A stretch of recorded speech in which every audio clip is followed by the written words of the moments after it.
जी। आपने नाम सुना होगा कॉफी किंग कैफे।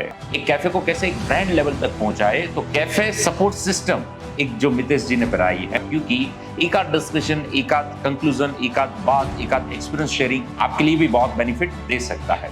अहमदाबाद में मेरे ग्रेजुएशन के लिए गया था और मेरे पास बीकॉम के अलावा कोई क्वेश्चन का आंसर था ही नहीं।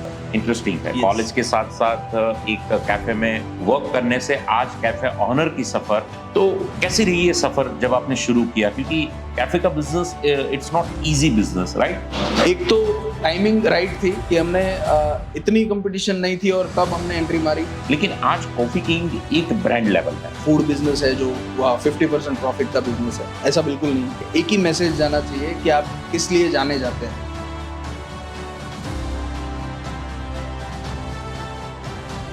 नमस्ते दोस्तों, एलबीपी पॉडकास्ट में फिर से आप सभी दोस्तों का हार्दिक स्वागत है। दोस्तों, आज हम जो इंस्पिरेशनल पर्सनालिटी के साथ पॉडकास्ट करने वाले हैं उसका नाम है मितेश दियोरा जी। आपने नाम सुना होगा coffee king cafe. Coffee king cafe की शुरुआत करने वाले ये मितेश जी हैं। दोस्तों, ज्यादातर कॉलेज टाइम में आपने कैफे में आपका टाइम कॉलेज से भी ज्यादा कभी कभार गया होगा। एक कैफे को कैसे एक ब्रांड लेवल तक पहुंचाए, तो कैफे सपोर्ट सिस्टम एक जो मितेश जी ने बनाई है, तो ऐसे एक इंस्पिरेशनल पर्सनालिटी, यूनिक फील्ड में एक बेटर परफॉर्म करने वाले पर्सनालिटी, वो है मितेश दियोरा जी। आइए, बहुत इंटरेस्टिंग क्वेश्चन और बहुत इंटरेस्टिंग एक डिस्कशन आज की इस पॉडकास्ट में होने वाला है। दोस्तों, इस पॉडकास्ट को एंड तक जरूर देखिएगा, क्योंकि एक आध डिस्कशन, एक आध कंक्लूजन, एक आध बात, एक आध एक्सपीरियंस शेयरिंग आपके लिए भी बहुत बेनिफिट दे सकता है। तो ज्यादा टाइम न लेते हुए मीट करते हैं मितेश दियोरा जी के साथ। मितेश जी, आपका हार्दिक स्वागत है एलबीपी पॉडकास्ट प्लेटफॉर्म के ऊपर। सबसे पहले मुझे ये जानना है मितेश जी कि कैफे का आइडिया कहाँ से आया और ये सफर की शुरुआत कहाँ से हुई? क्योंकि जब हम कॉलेज करते हैं तो कोई ना कोई जॉब और business related to our study हम कहीं ना कहीं सोचते हैं, लेकिन आपने कैफे के बारे में सोचा, ये आइडिया कहाँ से आया? First of all, thank you Ashok ji for inviting me on your podcast. Cafe का आइडिया एक्चुअली मैं अहमदाबाद में मेरे ग्रेजुएशन के लिए गया था, राइट। और मैं बीकॉम ही कर रहा था। तो हमारे प्रिंसिपल ने एक बार लेक्चर में बताया, सबके साथ ऐसे ही नेचुरली बोल रहे थे कि सब क्या कर रहे हैं, बीकॉम के साथ क्या कर रहे हैं, क्योंकि जनरली खाली बीकॉम करने वाले बहुत कम लोग होते हैं। यस।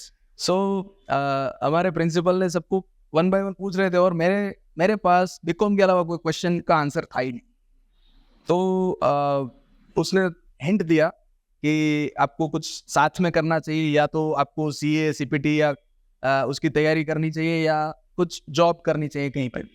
तो मैंने डिसाइड कर लिया कि मैं सीए तो अपने बस की है नहीं, तो मैं कहीं ना कहीं जॉब करूँ। सो मैं जहाँ रहता था उसके वॉकिंग डिस्टेंस में एक सीसीडी था, कैफे कॉफी डे था, राइट। और मैंने वहाँ वैकेंसी का बोर्ड देखा।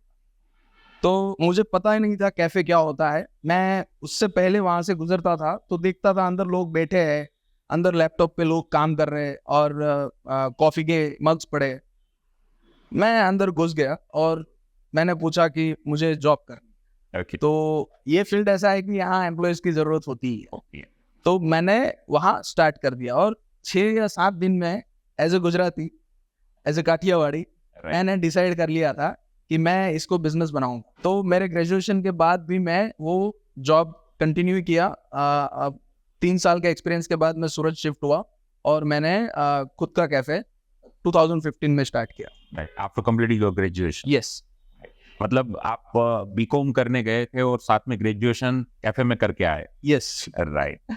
तो बहुत इंस्पिरेशनल सफर है और बहुत इंटरेस्टिंग बात है कि कनेक्ट द डॉट्स बहुत इंटरेस्टिंग है। कॉलेज के साथ साथ एक कैफे में वर्क करने से आज कैफे ऑनर की सफर, और इतना ही नहीं कि कैफे ऑनर, बाकी और सारे कैफे को कैसे सिस्टमाइज करे, तो सपोर्ट सिस्टम भी डेवलप बहुत अच्छी तरीके से किया है।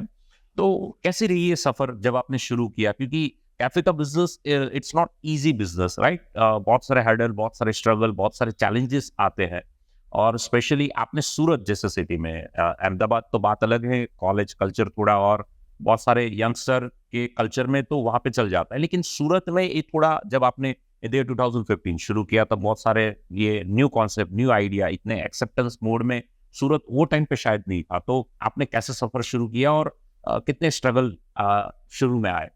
देखिए 2015 में सूरत के अंदर बहुत ही मतलब आप काउंट कर सके उतनी कैफे, राइट बहुत ही कम कैफेज थे। और हमने ये कंसेप्ट लॉन्च किया था कि लोग वहाँ पे ज़्यादा टाइम स्पेंड कर सके। हमारा यही प्रयत्न था कि लोग ज़्यादा कॉरपोरेट मीट्स के लिए आ सके।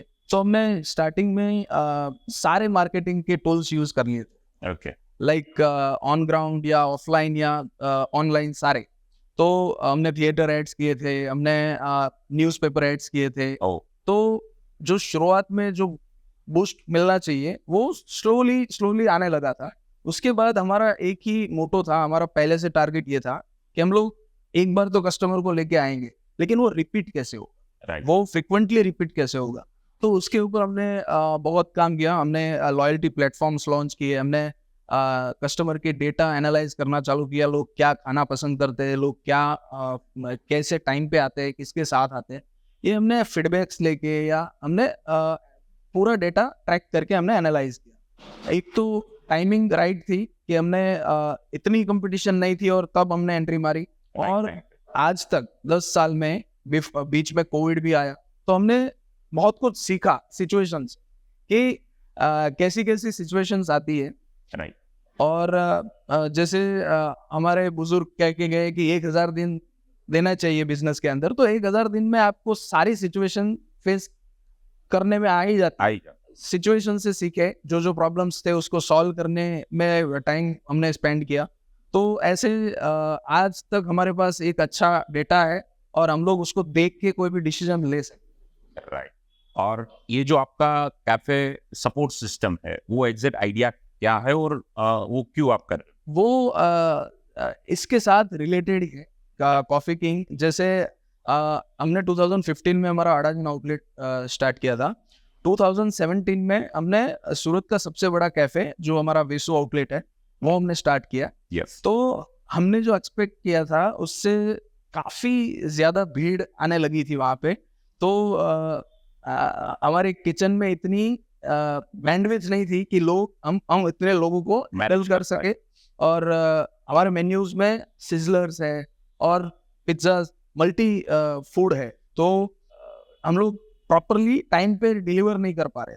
ओके तो हमने देखा कि इसके लिए सॉल्यूशन लाना पड़ेगा और हमने उस प्रोसेस को कट किया 2-3 पार्ट्स में और उसकी रेसिपी बनाई, स्टैंडर्ड एसओपी बनाई और सेंट्रल किचन बनाया।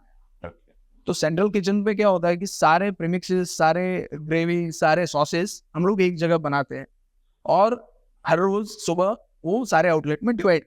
राइट तो ये जो तरीका था वो काफ़ी इफेक्टिव साबित हुआ।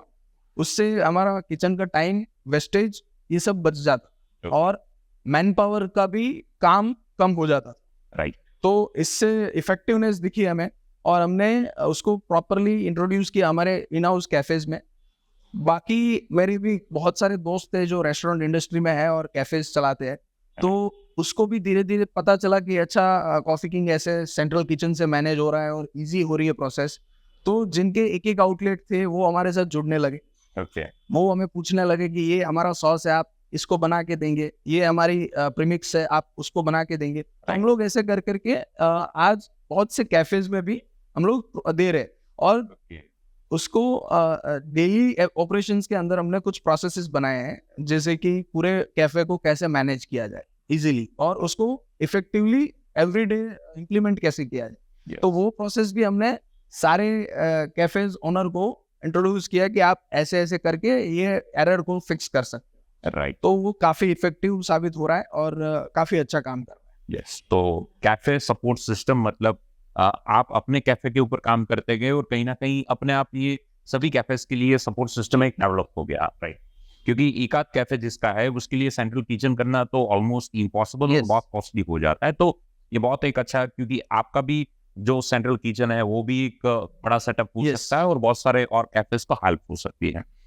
मितेश जी, ये फील्ड में आने के बारे में आपने एक एक्सपीरियंस शेयर किया कि ऐसे ऐसे कनेक्ट द डॉट्स हम इस सफर में आए, लेकिन आज कॉफी किंग एक ब्रांड लेवल है, एक ब्रांड, एक अचीवमेंट आपने बहुत सारे हासिल किए हैं। तो ये सफर आपने कैसे की? क्योंकि स्टार्ट करना, रन करना एक अलग बात है और एक ब्रांड लेवल पे पहुंच रहा है, एक फ्रेंचाइज कॉन्सेप्ट पे आना, तो वो भी एक अलग बात है। तो ये आप ब्रांड लेवल कैसे बने? सबसे पहले तो अपनी कोर वैल्यू को पकड़ के रखनी है। यस। ज्यादातर लोगों के माइंड में होता है कि कैफे बिजनेस है यार, फूड बिजनेस है जो 50% प्रॉफिट का बिजनेस है। ऐसा बिल्कुल नहीं। राइट। आपको ग्राउंड रियलिटी पता होनी चाहिए। कैफेज के अंदर कौन से हिडन कॉस्ट छुपे हैं, कौन से फिक्स कॉस्ट है, और कैसे आप उसको सस्टेन करोगे, उसका आपको पहले से नॉलेज होना या सीखना बहुत ज़रूरी है। तो 10 साल तक कैफ़े को टिकाना वो एक ही चीज़ से हुआ है, कस्टमर्स से। और हमने कस्टमर्स को रिपीट करने के लिए पूरी कोशिश हमने लगाई है कि लोग यहाँ से बोर नहीं होने चाहिए। ये एम्बियंस से या कुछ ना कुछ चेंजेस करते रहना, कुछ ना कुछ मेन्यू में नया इनोवेशन लेके आना। तो 10 साल तक लोग एक ही जगह पे कंफर्टेबल नहीं आ रहे, और हम लोग उसको रिपीटेडली लाने के लिए भी बहुत से टूल्स और CRM का यूज करते हैं। तो वो काफी इफेक्टिव साबित हुआ है। और आज कोई ऐसी चीज हम लोग चला नहीं लेते हैं, इसलिए लोग आना प्रेफर करते हैं और पसंद करते हैं। तो एक वैल्यूज को पकड़ के रखा, टेक्नोलॉजी के साथ आप भी अपडेट हुए, लोगों के टेस्ट के बारे में अलग अलग मॉडिफिकेशन आपने अपने काम में लाए, अपने प्रोडक्ट में लाए, तो सर्विसेज में लाए, तो ये सबसे बड़ा बेनिफिट मिला और सबसे बड़ा फायदा हुआ आज ये ब्रांड लेवल तक पहुंचने के लिए। मितेश जी, और बहुत सारे बिजनेसमैन और एंटरप्रेन्योर्स और स्टार्टअप के आइडियाज के थिंकिंग करने वाले बहुत सारे यंगस्टर भी ये पॉडकास्ट को सुन रहे हैं, तो उसके दिमाग में भी बहुत सारे आइडियाज अपने बिजनेस को ब्रांड बनाने के लिए आ रहे हैं, लेकिन कभी ना कभी वो हो नहीं पाता। तो एज पर योर एक्सपीरियंस, आप अगर उसे एडवाइस देनी हो कि कोई भी जो काम कर रहे हो वो काम को ब्रांड लेवल पे पहुंचाने के लिए, जैसे आपने अपनी बारे में बात बताई, लेकिन एक जनरल एक्सपीरियंस के हिसाब से आपको एडवाइस देना हो, तो आप क्या देंगे? सबसे पहले अपने बिजनेस का पूर्ण फोकस लोगों तक पहुंचना चाहिए। एक ही मैसेज जाना चाहिए कि आप किस लिए जाने जाते हैं। तो सबसे पहले तो लोगों तक आपकी स्टोरी यही पहुंचानी है कि आप प्रॉब्लम कौन सा सॉल्व कर रहे हैं। सो ये ज्यादातर क्या होता है, सिचुएशन के हिसाब से लोग फ्रिक्वेंटली चेंज करते रहते हैं, बट जो आपका जो मेन फोकस है वो कभी शिफ्ट नहीं होना चाहिए। वो लोगों तक आपको उसके दिमाग में जब तक घुसता नहीं है तब तक आपको वही बात करती रहनी है कि हम लोग ये काम के लिए जाने जाते हैं। सो हम लोग अगर कॉफ़ी किंग की बात करेंगे तो मैं बोलूँगा कि यहाँ पे कंफर्टेबल एम्बियंस है।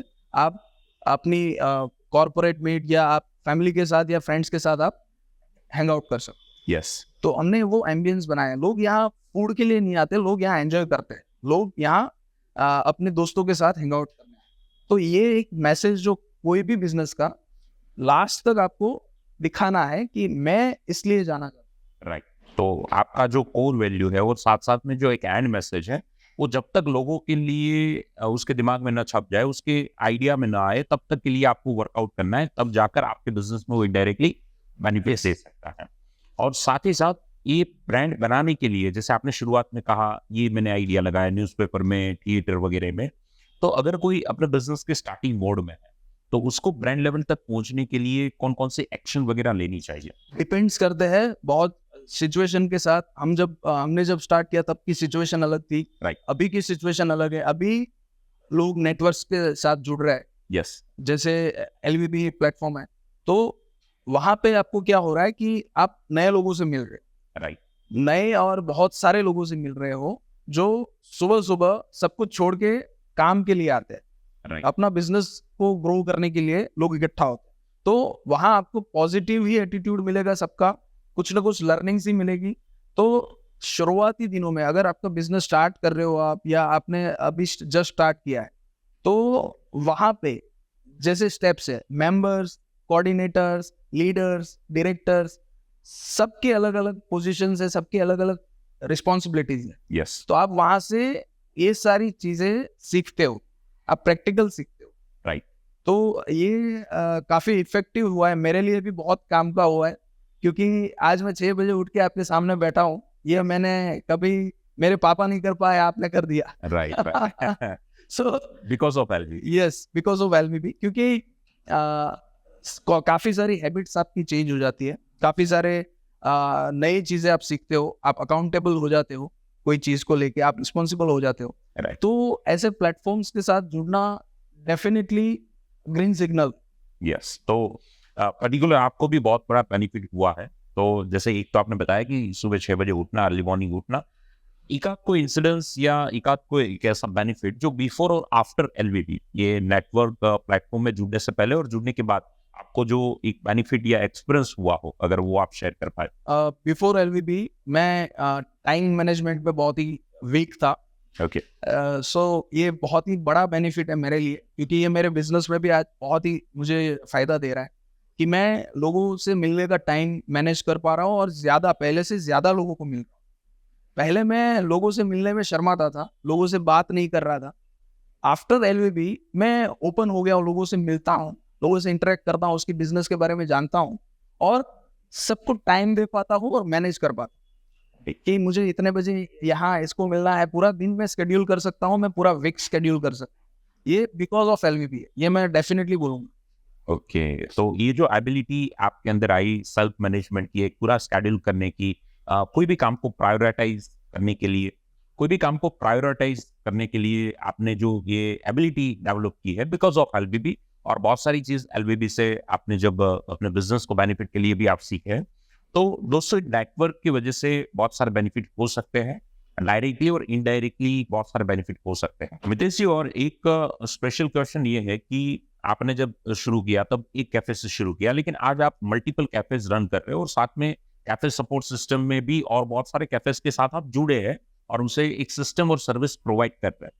तो एक कैफे की जगह पे आपने मल्टीपल कैफेज पे जो फोकस किया, कभी वो बेनिफिट वाला साबित हो सकता है या कभी ना कभी मल्टीपल फोकस की वजह से वो आपको चैलेंज दे सकता है। तो एक क्वेश्चन ये बहुत सारे लोगों के माइंड में चलता है, तो आपका एक्सपीरियंस क्या रहा? डेफिनेटली मल्टीपल कैफेज के साथ ही जाना चाहिए मेरे ख्याल से, क्योंकि आपको ब्रांडिंग का कॉस्ट, बहुत सारे ऐसे कॉस्ट है जो आप मल्टीपल आउटलेट्स में डिवाइड कर सकते हो और आप वही एक्सपेंस के साथ आप सारे लोकेशंस पे पहुंच सकते हो अपने कस्टमर्स के साथ। अगर बहुत सी जगह पे आपने देखा होगा कि एक ही आउटलेट होता है और वहाँ काफी भीड़ रहती है, बहुत सी बार ऐसा होता है कि वो सबको सर्व कर नहीं पाते।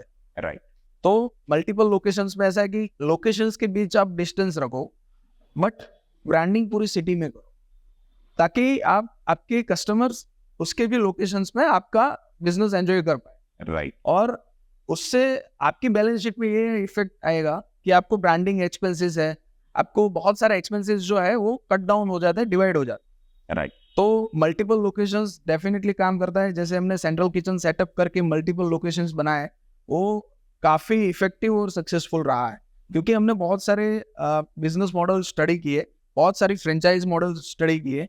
उसके बाद हमने यही फाइनल किया था, यही हमने डिसाइड किया कि कौन से मॉडल के साथ जाना चाहिए। हमारा फ्रेंचाइज मॉडल टोटली डिफरेंट है। राइट, हमारी पहली कंडीशन से ही लोग 70% लोग टेबल से उठ जाते हैं। यस, सो हम लोग सारी जगह पे, पूरे सिटी में या पूरे स्टेट में, सब जगह पे बोर्ड लगाना नहीं चाहते। हम लोग चाहते हैं कि जो भी बोर्ड लग रहा है हमारा, वो लॉन्ग टाइम के लिए सस्टेन करे राइट, और इन्वेस्टर को उससे फायदा हो। यस। तो एक विजन के साथ कहीं ना कहीं जब वर्क हो रहा है और मल्टीपल, आपने जैसे मितेश जी बताया कि मेन तो है कॉस्ट आपका डिवाइड हो जाता है, वो बेनिफिट मिल सकता है। कैफेज में ज्यादातर मैंने देखा है कि बहुत सारे कैफेज ओपन होते हैं और आपने कहा कि बोर्ड हर महीने, कभी कभार आप देखें तो कैफेज वहां पे रहता है लेकिन बोर्ड चेंज हो जाते हैं। तो ये मॉडल को सस्टेन करना वो सबसे बड़ी चैलेंज है। तो कैफेज को सस्टेन करने के बारे में आपका क्या ख्याल है और आप कैसे उसे एक ये प्रॉब्लम को ओवरकम कर पाए? देखो, कैफे बिजनेस में सबसे बड़ा एक्सपेंस है रेंट।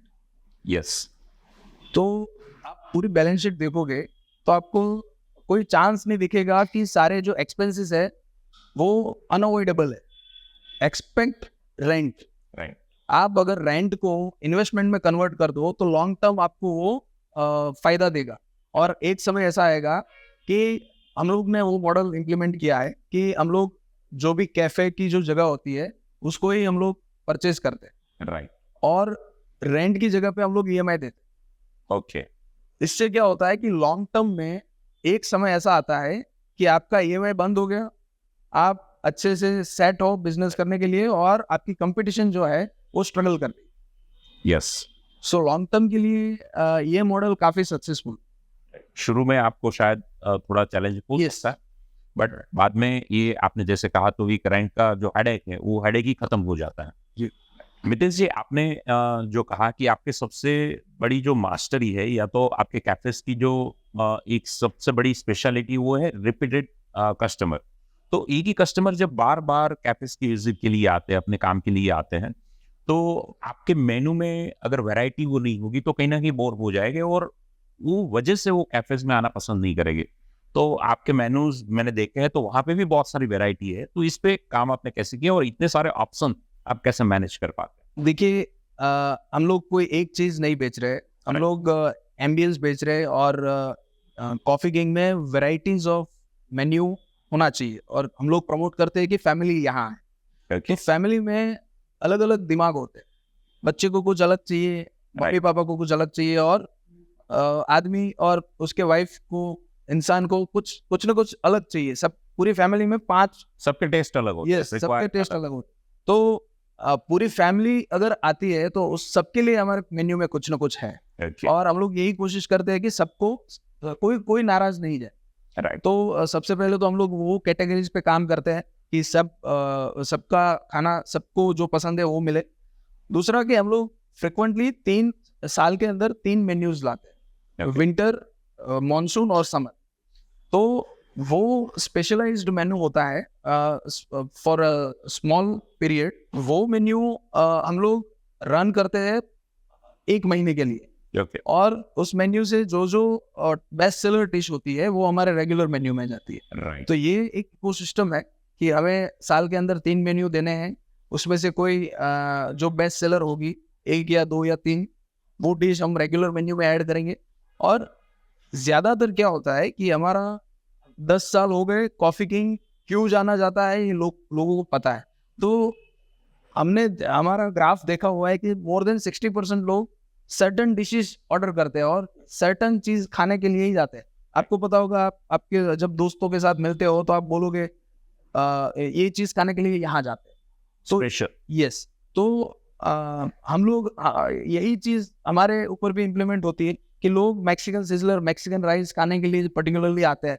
तो बहुत सी ऐसी डिश है हमारी सारी कैटेगरीज में कि लोग उसको एंजॉय करने के लिए आते हैं और साथ में अगर ग्रुप है तो सबको कुछ ना कुछ अलग चाहिए, तो उसके लिए हमारे पास वैरायटीज भी है। यस, तो ये वर्कआउट करना वो आपसे सबसे बड़ी मास्टरी और कहीं ना कहीं ऐसे बहुत सारे रीजन है जो हिडन रीजन भी है जिससे आज कैफे सस्टेन और एक कैफे सपोर्ट सिस्टम डेवलप कर पाए हैं। फ्रेंड्स, बहुत सारी डिस्कशन कैफेज और कैफेज रिलेटेड बिजनेस को ब्रांड तक कैसे पहुंचाए उसके रिलेटेड हमने की है। लेकिन मितेश जी, बहुत सारे यंगस्टर, बहुत सारे बिजनेसमैन, बहुत सारे एंटरप्रेन्योर्स आपकी इस बात को बहुत गौर से सुन रहे हैं। तो आपके एक्सपीरियंस के हिसाब से 10 साल से कैफेज में है, तो आपका एक जो एक्सपीरियंस है, लास्ट में एक आपका पॉजिटिव मैसेज अगर हमारे व्यूअर्स को देना हो तो आप क्या देंगे? मैसेज में यही दूंगा कि कोई भी इंसान को नेटवर्किंग प्लेटफॉर्म्स के साथ जुड़ना चाहिए। यहाँ से आपको एक्सपीरियंस्ड लोगों से मिलना होता है। बहुत सारी बार ऐसा होता है कि आप किसी की अपॉइंटमेंट लेने जाते हो, डायरेक्ट आपको मिलते नहीं है, यस, या उतना फ्रेंडली आपके साथ बात नहीं कर पाते हैं जितना आप एक कॉफी कप के साथ आप नेटवर्किंग मीटिंग में फ्रेंकली एकदम कैजुअली बात कर सकते हैं। राइट। तो नेटवर्किंग प्लेटफॉर्म ऐसा है कि बहुत ही अच्छे अच्छे एंटरप्रेन्योर्स को एक जगह पे आपके लिए लेके रखता है और एक प्रूवन SOPs है कि जहाँ पे आप अपना रिजल्ट भी ट्रैक करते हो, जहाँ पे आप अपना परफॉर्मेंस ट्रैक करते हो Yes. और बहुत से लोगों को मिलके आप अपनी स्किल को इम्प्रूव कर रहे हो। ओके, सो ये काफी इफेक्टिव है और लोगों को नेटवर्किंग प्लेटफॉर्म से जुड़ना चाहिए। बिकॉज मल्टीपल बेनिफिट आपको एक ही जगह से मिल सकते हैं। Yes, definitely. तो कनेक्ट विद नेटवर्क के साथ जुड़िए और सारे बेनिफिट आपके अपने खुद के बिजनेस में जरूर से लीजिए। थैंक यू मितेश जी, आपने अपने एक्सपीरियंस की सफर बहुत सिंपल लैंग्वेज में बहुत सारे व्यूअर्स को समझ सके वैसी लैंग्वेज में आपको बताया। आज की इस पॉडकास्ट में हमारे गेस्ट बनने के लिए तहे दिल से आपका शुक्रिया। LBB परिवार की ओर से थैंक यू वेरी मच, और ऐसे ही हमारे साथ आप बने रहिए। दोस्तों, आपका भी तहे दिल से शुक्रिया क्योंकि एंड तक आपने इस पॉडकास्ट को देखा। अभी भी बिजनेस रिलेटेड या आपके दिमाग में कोई भी अपने बिजनेस को लेकर चैलेंजेस और समस्या है तो आप जरूर से कमेंट कीजिए और हम आपकी इस कमेंट को पढ़ के नेक्स्ट पॉडकास्ट में मैक्सिमम क्वेश्चन को कवर करने की जरूर प्रयास करेंगे। आप हमें हर पल हर वक्त सपोर्ट देते हैं, इसलिए तहे दिल से थैंक यू। नेक्स्ट पॉडकास्ट में एक और इंस्पिरेशनल पर्सनालिटी के साथ हम रूबरू होंगे। तब तक के लिए धन्यवाद। Thank you. जय हिंद, जय भारत।